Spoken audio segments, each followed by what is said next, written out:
this part number 4 of our lecture series in entrepreneurial finance and venture capital. We're very pleased to have my friend, mainly friend, and business acquaintance, Shlomo Godsi here. Shlomo is going to tell us about his experience in business. He's had a long career, but he's going to tell you himself about it. He studied at the Imperial, yes. Then did an MBA at LBS, yes. Okay. And then he went into business, yes. And now he's still in business, and you're mainly doing service departments. But I would like you to tell us everything from the beginning to the end, and after this presentation, let you ask some questions. Over to Shlomo, thank you. So thank you very much for welcoming me, Jacob. I really appreciate that. I want to ask you a question. Who here would like to be an entrepreneur? Okay. What do you think it takes to be an entrepreneur? Give me one critical fact. Sorry? Courage. Guts, that's what I was going to say. Yeah. That's exactly it. You know, the thing that differentiates an entrepreneur from a person who's just happy working for somebody else is that they're willing to make a try. That's the most important thing, to give it a try.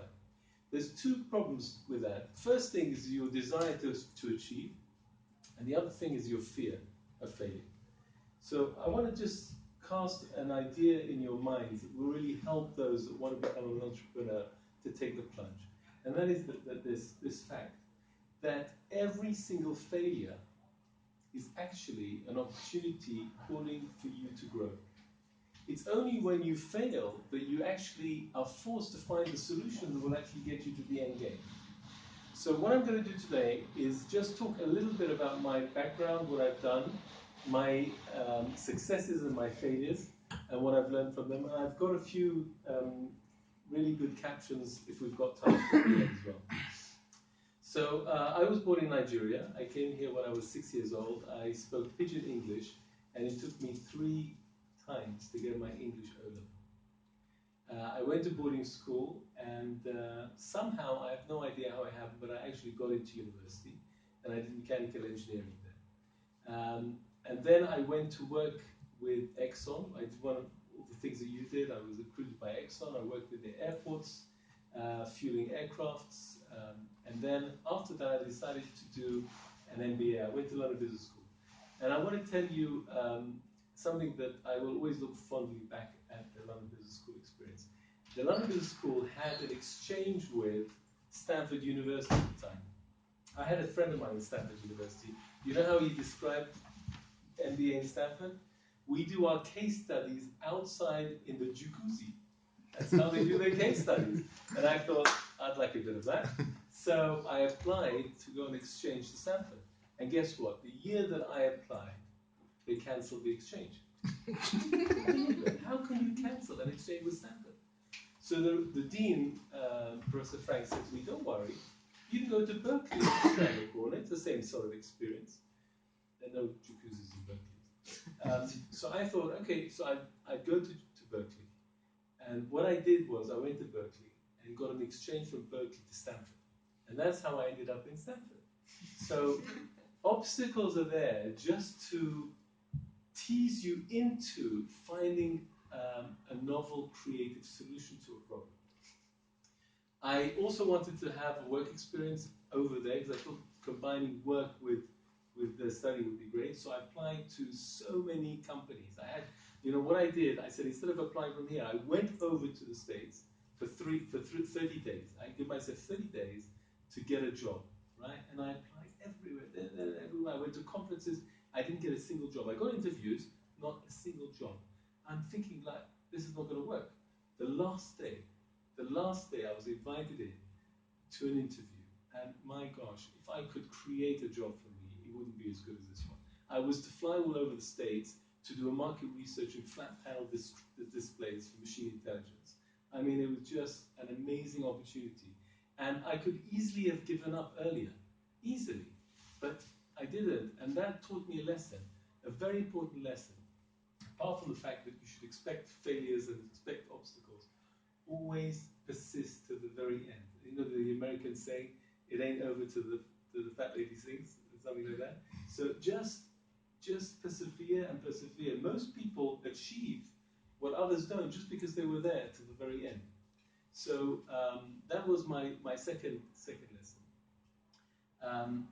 I then made the biggest mistake of my life, which was to go into a joint venture with some colleagues of mine from business school, and we were bringing an outdoor advertising idea into the UK. This was the idea is, when you go in the streets, you can hardly see the street nameplates.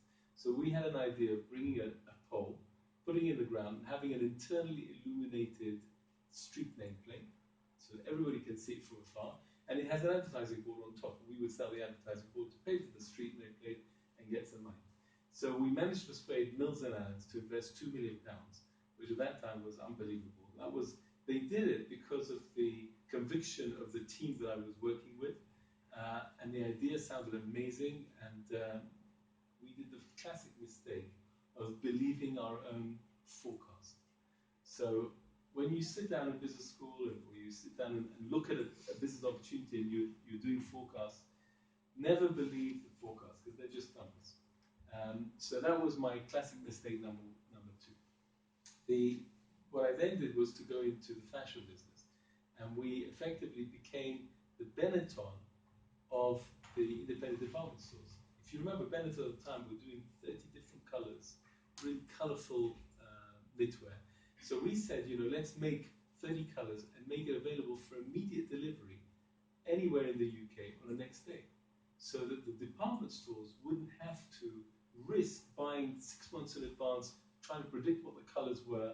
And from our point of view, it was just an insurance policy, because sometimes someone would want more blue, other people would want more red, and it's a balance. So we became effectively the Benetton suppliers of the department stores here. And then we got invited in to Marzotto. Marzotto is, actually, he's the most eligible bachelor in the world, probably, one of the most eligible. He's the owner of many fashion houses in Italy. And we got to meet him personally. And he wanted to show us a collection for the UK. So we go into this collection, and it was a disaster. I mean, this collection would never do anything in the UK. So what do? Do we tell him that? Can we tell him that your collection is rubbish? Or do we sort of bluff it and try to bluff our way through? I spoke to my partner at the time. We said, it's important to show integrity, to show conviction, and even if it doesn't sound good from the other side, just say it as it is. So we told them we really didn't like the collection, and we didn't think it would do well in the UK. And at the back of the thing, I saw they had another collection, which was called Gianfranco Ferré, which I don't know if you know everybody who's in fashion, but Ferré is a big name. And I whispered to my partner at the beginning of the I wish they would give us Ferré. And he said to me after we told them we didn't like the collection he wanted, he said, "Would you like Ferré?" I said, "Yes." So we got Gianfranco Ferré. And then after that, we did really well with that, and we got Missoni, which was like one of the strongest collections. Now, the one lesson I learned from that is that never close an opportunity. One door will lead to another, You'll never get to the final door without opening those other doors first. So take each opportunity that comes, even though it might not sound like it will produce much, because you never know what it will achieve at the end. So we did that. We actually took it from a zero base to one of the most profitable collections in department stores. In fact, in Harrods, we were number one in the diffusion collection from a zero base, which was amazing. And then, because of the success, we were actually invited to let go of the collection and take it back in-house. So we were given a golden handshake. So here I am, after 15 years of the fashion business, and my business is collapsed, because without Missoni at that time, we couldn't sustain the rest of the collections. They weren't strong enough. So what do? So I had this crazy idea. We had lots of interns working for us. And the biggest problem for an intern coming to London is, where do you stay? I mean, they have a terrible time finding accommodation, because they're only here for 2 months. It's not long enough to get a 6-month lease. And they have real problems. So I thought, wouldn't it be great to offer short-term accommodation for people like that? So I looked around, and I had this notion in my mind. I looked around, and I found an investment company, investment opportunity of such a business. And he said to me, you know what, when people come for a week or two, they actually end up staying here for a year sometimes. I thought, wow, it's amazing. If you get people to come in and book in advance. So I decided to look at the properties that we have, convert them from long-term to short-term, which was a huge risk because effectively you're closing the door on regular money coming in. So it was a really big risk. I had to refurbish it in a way that was attractive for the short term. I had no idea what I was doing, I promise you. I just I just found an advertising platform on the internet. I tried that. I got a guy that said to me, I nearly booked it, but I didn't. I booked something else. So I said to him, where do you normally find your apartments? He said, well, these are the websites that I normally search on. So I go to those websites, I try them all, and I found some really successful ones, and I stuck with those. And I paid the most in terms of premium to get to the top end of the search list. Yeah. So now we had at the peak 28 apartments in the West End.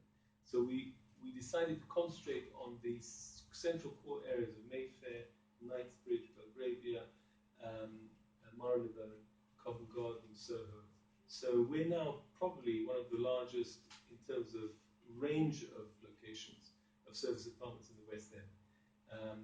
And when I started it, people didn't even know what the business was or the term was. Even the industry had a problem defining what service apartment was. So it was a very, very early stage. And I enjoy that. I enjoy looking at opportunities in an early stage. So I want to tell you that I've just now come out of a very difficult time personally, because I've just gone through a divorce. And it's a very debilitating process. And but I learned something very interesting about this process, and that is that I said to my staff, I said, listen, for the next year, I'm hardly going to be able to help you, because I used to work all hours. It was an internet business, so we had America open at late at night for us here. So I was working till 3 o'clock in the morning to cover, that thing. So I said to them, look, I'm not going to be able to be involved in the business day-to-day. You're going to have to take over day-to-day. So I incentivized them. I gave them, instead of giving them a salary, I just said, look, the more you get, the more bookings you get, the more you earn. And that converted them from working like a 9-to-5 job to them taking on working whatever else, because they almost double their salary. And what was interesting for me is that, when you move back and allow your employees to really shine and fill the space, it's amazing what they can do.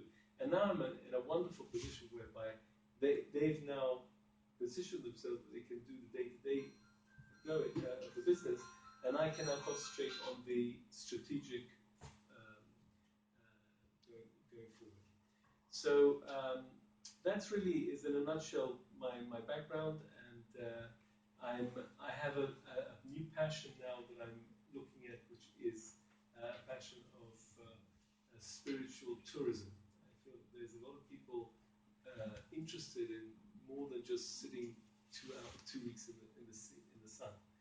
To go somewhere where they can take time off from the very busy schedule, to meditate a bit, to explore ideas, to be stretched mentally, and to bring those ideas back into their lives in the UK.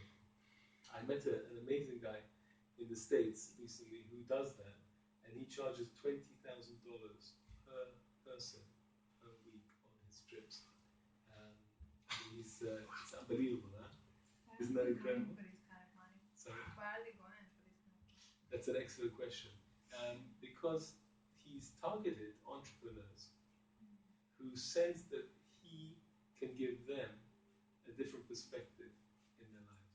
Because what happens is that when you're an entrepreneur, you actually have to give all your passion to the work that you're doing.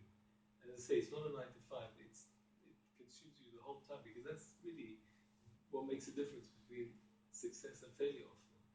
And sometimes you lose perspective on what's important in life. I'll give you an example. I recently went on a course called The Enlightened Warrior. This is a course in the States, and if ever any of you have a chance to go on this course, it's unbelievable. It's produced by the potentials, and they have about 200 to 300 people going on these courses. And basically, this course was aimed at putting you into group tasks to do things that you would never imagine you were able to do. Never imagine. And they stretch you, and they show you that most resistance to doing things is the fear that I mentioned before. And actually, if you master that, you can learn to do anything you wanted to. So here's what I learned. We had to do this task, and before we did this task, everybody had to declare what they wanted to gain from having achieved this very difficult task. And it's a sort of like a wish list. So I was hearing all the wish lists, you know, I want to be a millionaire, I want to be this, I want to be successful, I want to be that, all these different things. I have to reflect to you that the more successful you are in that way, the more enslaved you are to the vehicle that allowed you to get there. So we had a task the following day, and I noticed something amazing. I noticed we had to do a very difficult task in pairs, and I noticed someone who was very strong and very capable in that particular task take the time off and help a team member who was weak to do that task. And the light that he shone on her, having achieved what she thought she could never do with his help, was unbelievable. And I sensed that, you know, these are the things in life that you can take with you. Money can come and go, finance can come and go, but this thing of helping people, I don't think you get a bigger kick out of that in life than helping people. Yes, please. Do you mind sharing the task with us? It was just we had to climb a very, very difficult obstacle, and you could only do it in pairs. Like one person couldn't do it. You needed two, and you needed to work together in pairs to do it. But it was almost impossible, even with pairs. I mean, you had to be super fit, and not everybody was super fit. So those that managed to achieve it, they got such a great sense of enabling that they could do anything. Because once you can do things like that, there's no reason why you can't do any other things. That fear stops you, prevents you from thinking you can do it. So what I sense it. So that going back to your question is, why would somebody come on a course like that? Because they need a different perspective on life. Because the work as hard as you can and make as much as you can doesn't actually give you fulfillment. Yeah, I understand that, and I was just saying, why is a spiritual place they go with? It just can be any indication, basically. No, it's a spiritual place to go, but they go because of him. They go because because of the quality of training they will get through him. The change, and the objective is to change your perspective. So when you come back home, you have a much more fulfilling life. Just in a few minutes, I just thought maybe I'd can I take forward the just have I And for you and the secretary. okay. So I just wanted to just share some ideas with you, and that is that in your life, the best approach is to expect nothing and be prepared for everything, and also enjoy the mystery of not knowing. People always want the answers. Don't. My teacher told me a good question is better than a good answer. You know why? Because if you have a good question, you're always learning. If you have a good answer, you never learn. So enjoy that waiting. Treat every problem as an amazing opportunity to grow. And we can go to the next one. The currency of the entrepreneur is action, what we were talking before. That's the most important thing you can do, is try it. And don't worry about it if it doesn't work the first time. We've covered that, so we can go across the next one. So the idea is that there is always that fear, and nobody's saying that there's no fear, but the idea is that you do the action in spite of the fear. You assess the downside and the upside, and you go ahead and try it in spite of the fear. Fear also is that it's all about the future. Worrying about fear is all about what's going to happen. So if you focus on today and a step-by-step approach, you'll achieve great heights. So just go to the next one. Yeah, that's a lovely. It's the journey and not the destination. That's what I found is so true, because the minute you get to a destination, if that was all it was, what do you do next? So it's a constant quest to go to the next task and the next.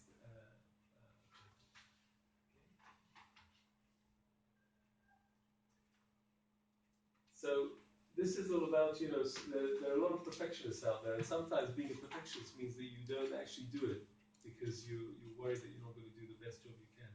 And often, the people that succeed are the people that actually just get on and do it, even if it's not perfect. Okay. So the important thing is whatever you commit to commit 100% to. Most people I've observed in life are satisfied with good enough. And the idea here is that good enough kills dreams. That really you should either go 100% towards something or nothing at all. This 50-50 in between is not going to produce much results. Yeah, when you're only willing to do what's easy, life becomes hard. When you're willing to do everything, then life becomes easy. So it's the idea that that don't be afraid of putting every effort in to do even the hard things. That's another thing. Sometimes you're not in the mood to do anything, and really you have to just overcome that and focus on your vision, focus on your mission, and not on your mood. Yeah, this is about the obstacles, and really just expect them. That's part of the game. People get upset when something goes wrong. It's just, it's part of the growth plan.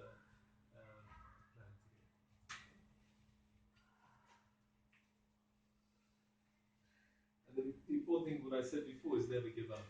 Because often, when I go to exhibitions, for example, the people pack up like 20, 30 minutes before the end. I'm always there at the end, because you never know who may be walking at the end, and you get some of your best leads like that. Okay, and because it's your life, whatever you do, you're going to win. What you want to try to avoid is the words "I can't," it's not for me, or I can't do this, because really you can do everything. Everybody can do much more than we think. How about I cannot lose? Cannot lose. Well, you have to assess the possibility of losing. But if you go in with the attitude that you're not going to lose, you're more likely to achieve. I'll give you an example. There was, again, one of these physical tasks we had. When I had to lift somebody up, I felt the difference in their energy when they felt that they could do it and when they felt that they're giving up. They became just so much heavier. So if you go in with that attitude, you can't lose. But even if you do lose, you're going to just find out a new way forward, and that's great. So failure means that you've just not succeeded yet. I mean, this Edison, I've discovered 500 ways not to create a light bulb. This is before he created it. So, yeah.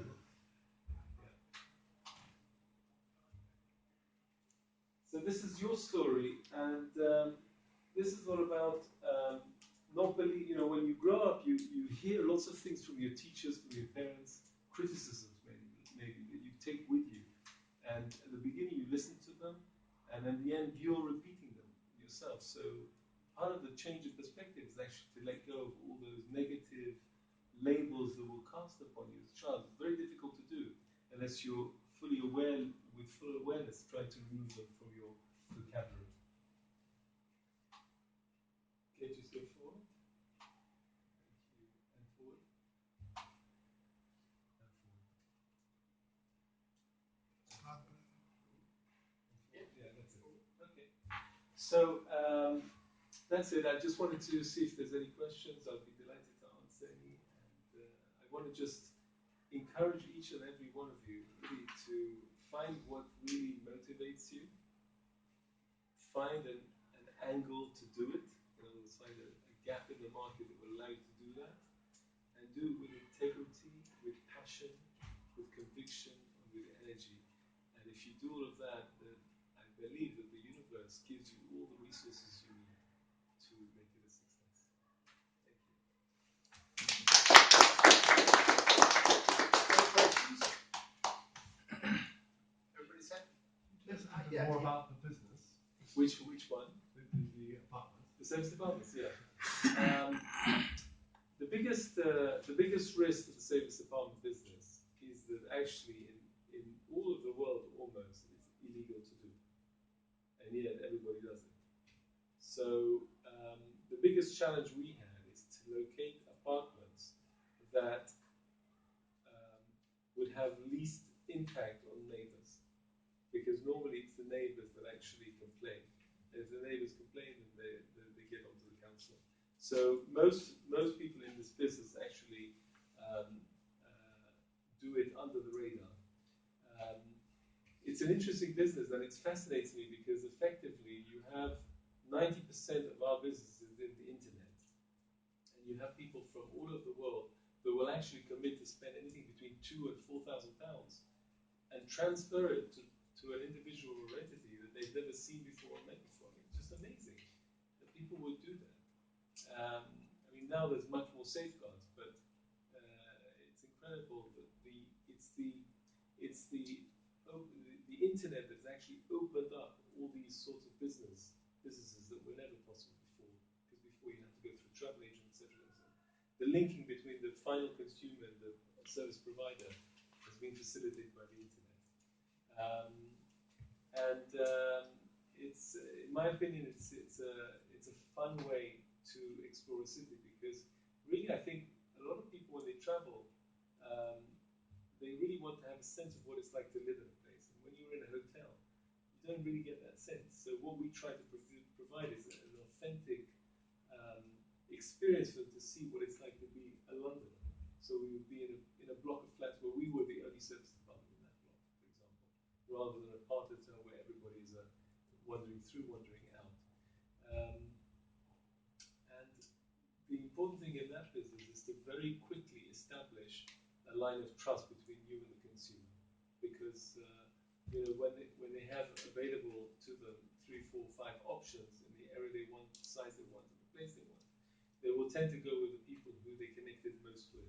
So there's a big skill in connecting quickly via the telephone or by email to people from across the world. And I've been very fortunate enough to have travelled extensively when I was a student, so I can normally find some link between myself and wherever they're coming from. Does that give you a bit more? Students, are they a significant part of your? Well, the wealthy students are. The apartments that I have are quite expensive apartments, so a regular student probably couldn't afford it. But the postgraduates or the students coming from abroad, from Middle East rather, or from the States, we have several students that they combine together, 4 into a 2-bedroom apartment, and it works quite well for them. Do you own the apartment? I don't, but my objective is now to develop the side of the business where I'm a shareholder in the apartment property itself. Because one thing that I've noticed in property, if you buy almost anything in a place like London, in 10 years' time it'll double in price. So if you buy it with a mortgage, effectively you're sitting on a really good thing. I'm 55, and in 10 years' time I want to retire. So my plan is to actually do a joint venture with people with funds for me to locate the right apartments, the right properties for them, and take a share of the capital growth for the exit. Do you purchase these apartments on capital repayment basis or buy to let? So I don't purchase any apartments at the moment. I just take lease. So I take 3 to 5 year leases, and with permission from the landlord to sublet. But were I to buy it, yes, I would buy it with a mortgage. If I'm right, is it a permission to let? Is it only ever valid for 2 years at a time, for a property, or is that more just for them to make a lease? No, are you talking about Permission to let? short let? Yes. Yeah. The laws just changed. They've just passed a motion through, I think it went through in February, which allows, this was sponsored by Airbnb, which was trying to promote the shared economy. They had a lot of political lobbying to get this through. But the law that passed says that somebody who owns their own apartment is now allowed to rent it for short periods of time, up to 90 days. Previously, the law in Westminster and many councils, not just London, across the world, restricted to the shortest time you could rent it is 90 days.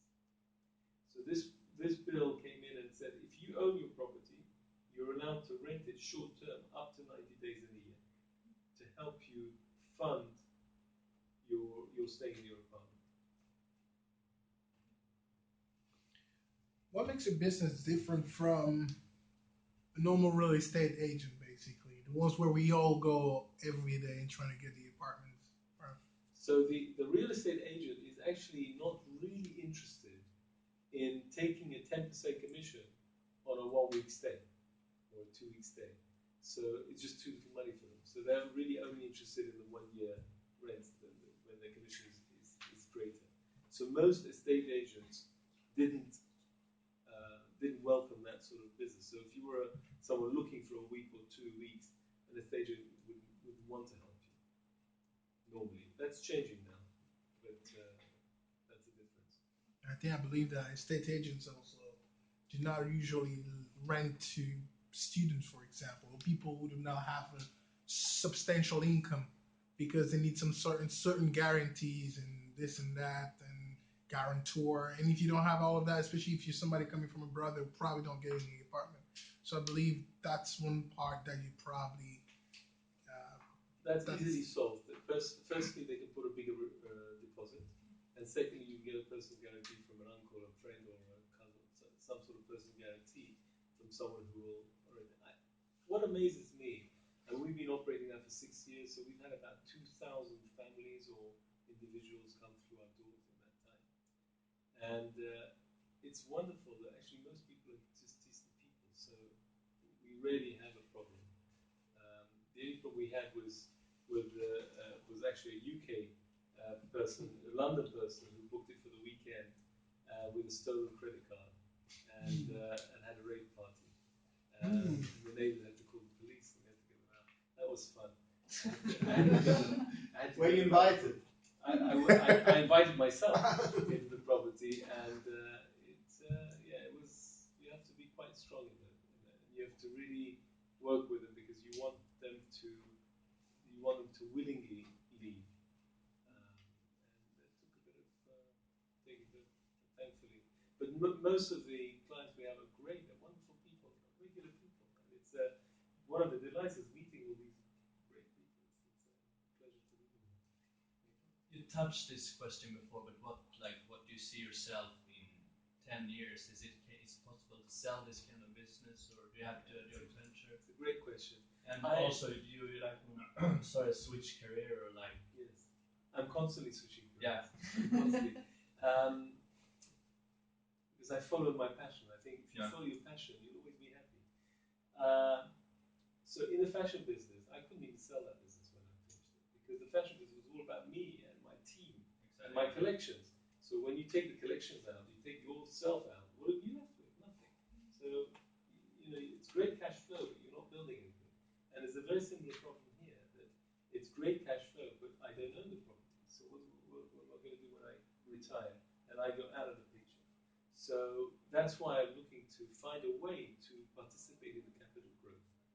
But how do I see myself going forward?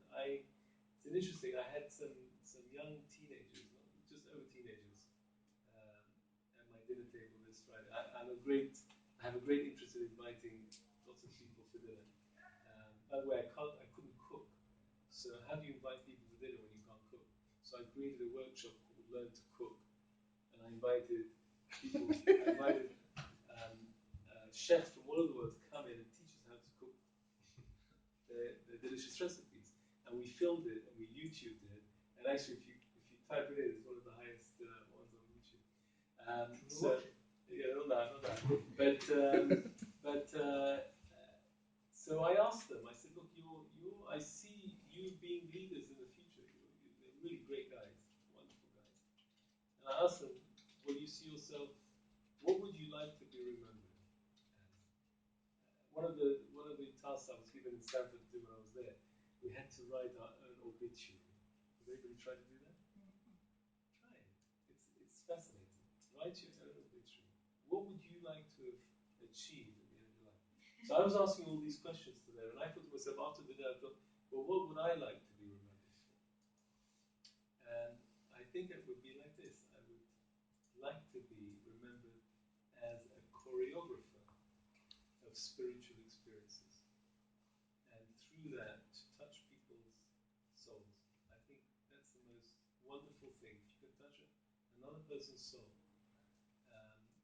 either through kindness or helping them.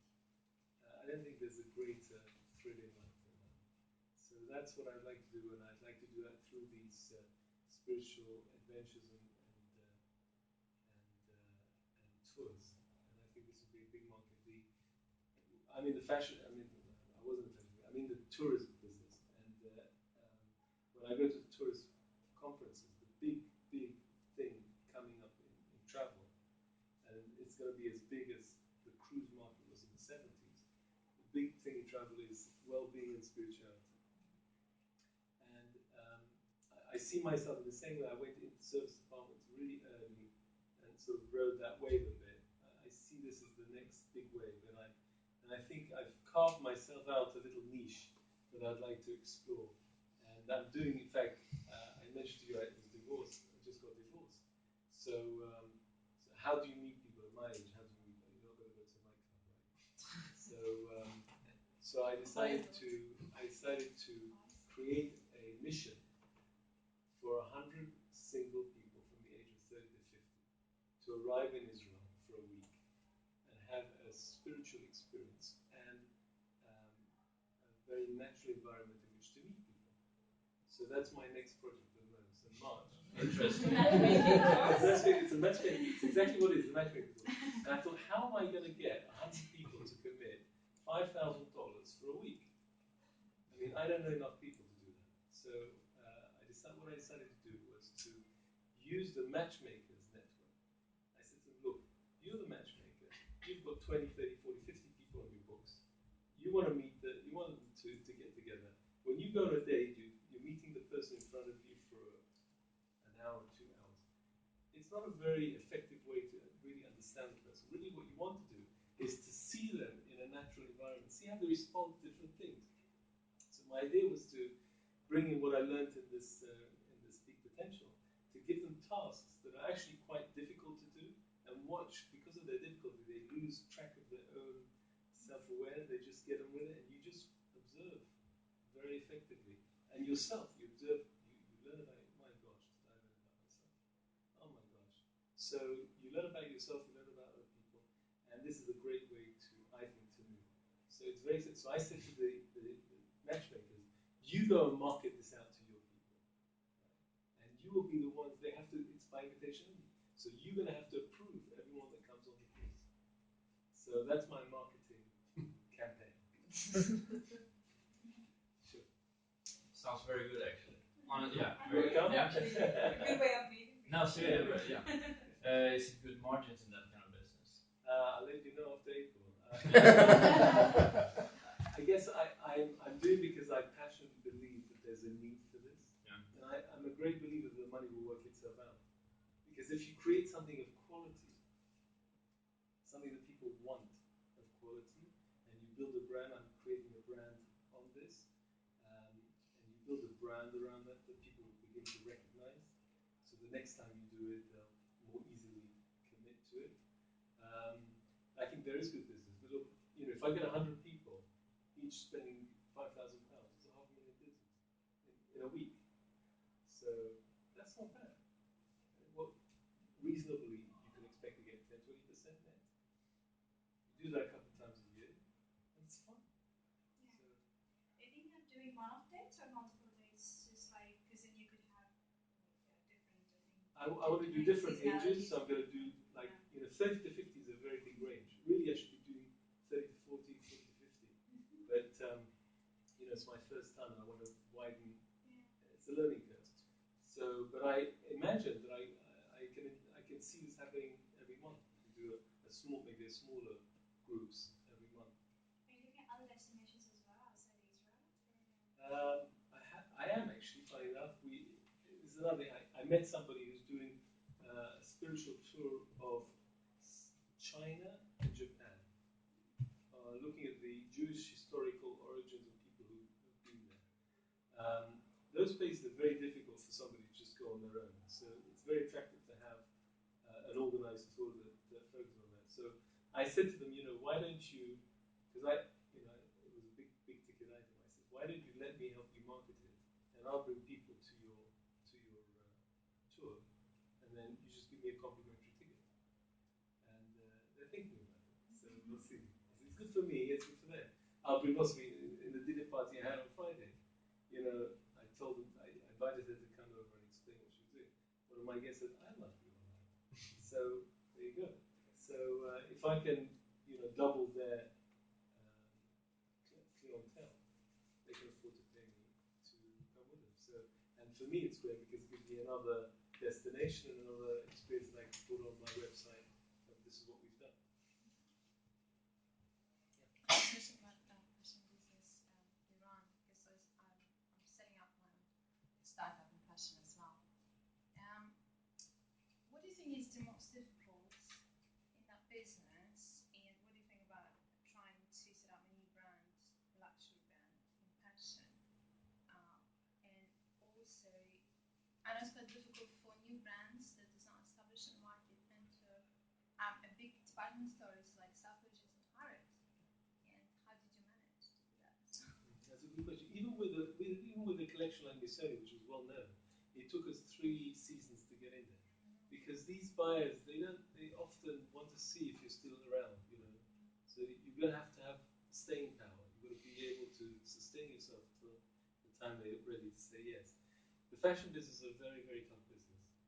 The best way to succeed in that business is either to have huge amounts of money and plow it into marketing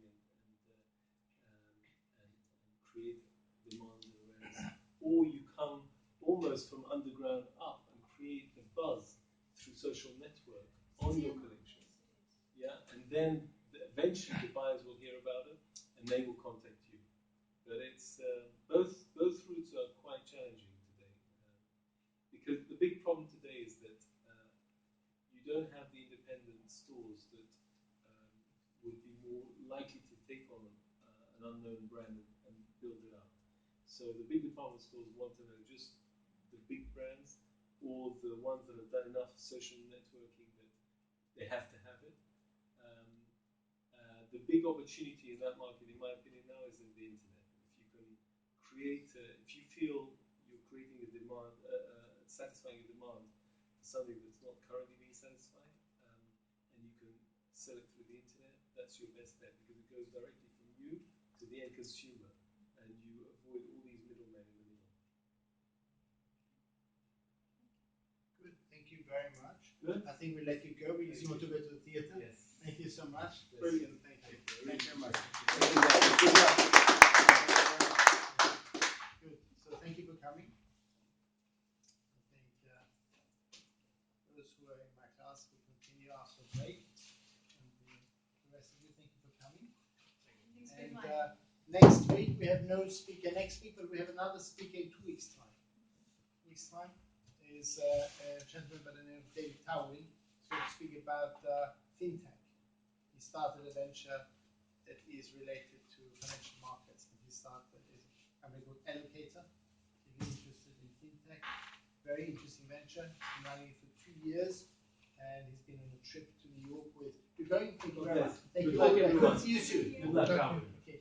Bye. Thank you.